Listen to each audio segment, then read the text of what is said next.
The iPhone 14 Pro Max was released about a year ago, and honestly, my user experience hasn't changed much compared to using the 13 Pro Max.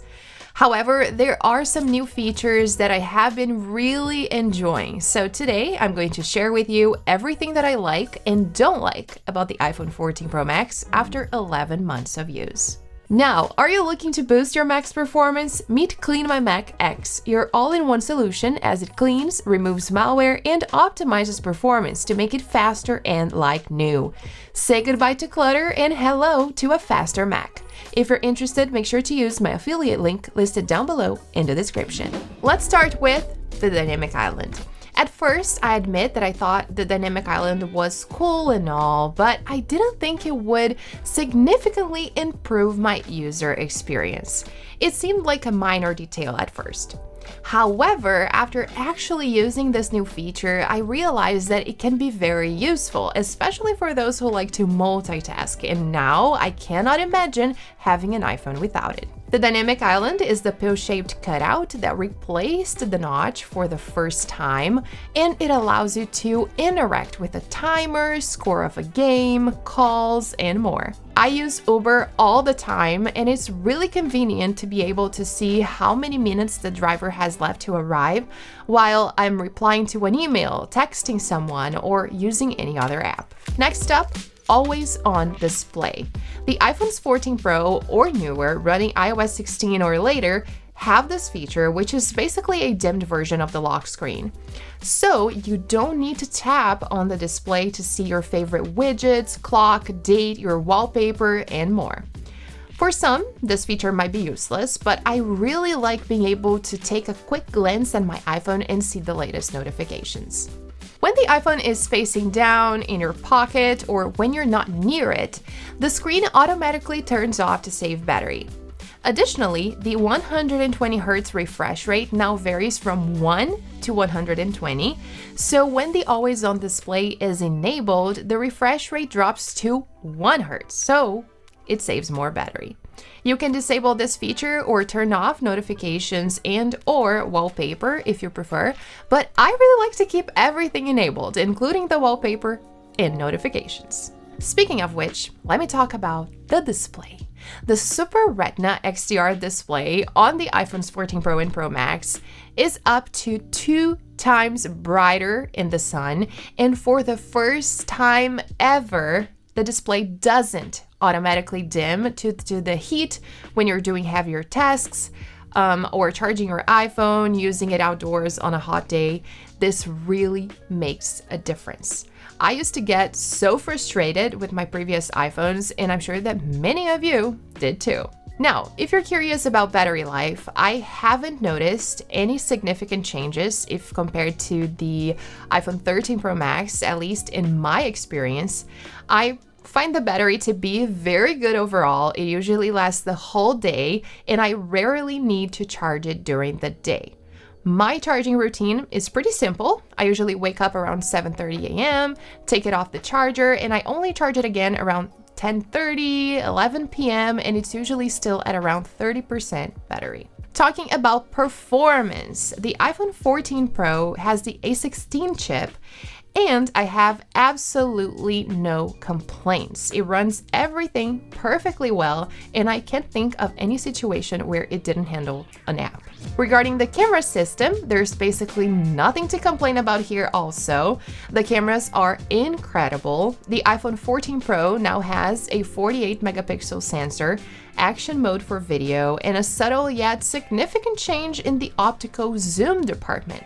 The 2x optical zoom is now a 12 megapixel image cropped from the 48 megapixel sensor, so the image quality is great. In fact, you can notice quite a difference compared to the 3x optical zoom from the telephoto lens.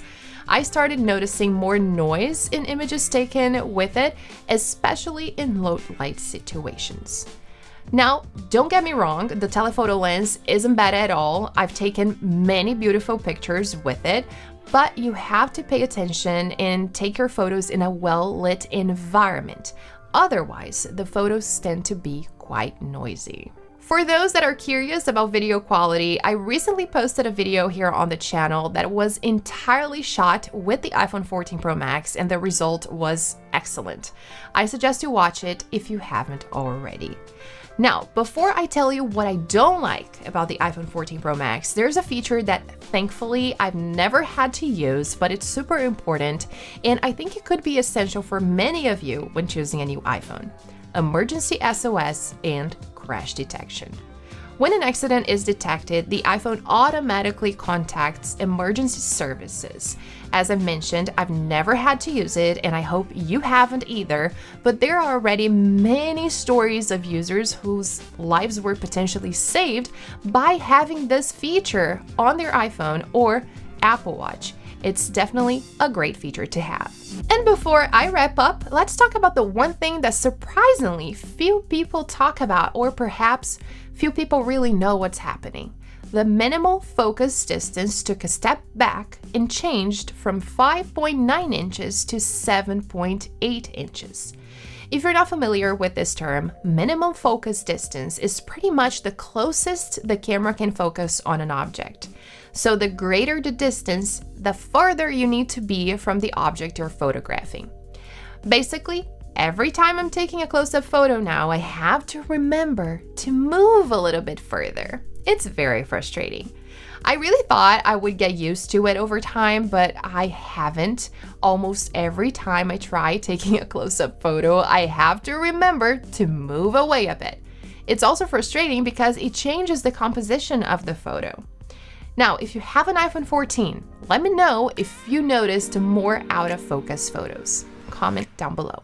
Furthermore, one thing that has bothered me a little is the size of the iPhone 14 Pro Max.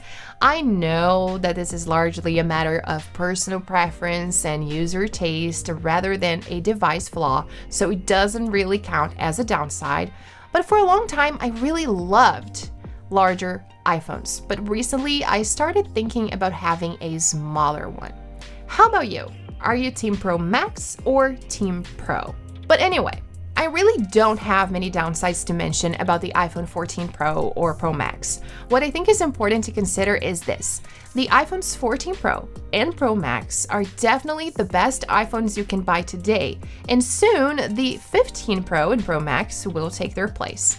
However, as I mentioned in the beginning of the video, my overall user experience hasn't changed much compared to using the 13 Pro Max. So, if you want to upgrade your iPhone but want to save money, the 13 Pro or Pro Max will be an excellent choice as well, and you'll be extremely satisfied because they're great smartphones.